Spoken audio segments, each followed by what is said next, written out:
I was 19 and I met a friend for breakfast, and at that restaurant there were 4 men. They saw us in the parking lot and kind of heckled at us, but it was a fairly small town, and so we just thought, you know, it's some stupid teenagers, and unbeknownst to me, they followed me home. I saw the car pull up.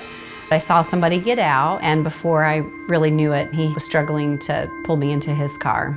They started the sexual assaults right away, and the incident lasted almost 16 hours, and I was able to run to a house and go for safety. When you call 911, you go right to law enforcement. So your engagement and involvement with them sets the tone for the way that you view the whole system. And in my personal case, the #1 thing they did is said, "We believe you, we are here for you, it is not your fault, we will help you." Just those words make you feel like the system is working with you and not against you.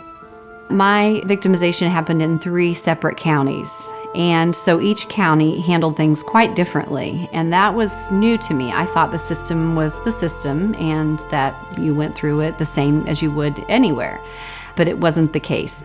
The idea of serving a victim and treating them as an important part of a case, rather than just as a witness to the case, was really a new idea in 1990 when I became a victim. One of the counties, Cass County, had a victim advocate, which I had never heard of, and their role was to support me as the victim and my family. The other 2 counties didn't have their services set up, and I kind of had to beg for help.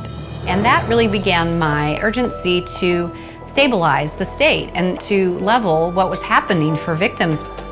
Breaking into law enforcement as a law enforcement-based advocate was a little difficult. I'd like to talk today about how victim services can... But they were willing to listen to my personal story, and I think they were inspired that I chose to go ahead and survive.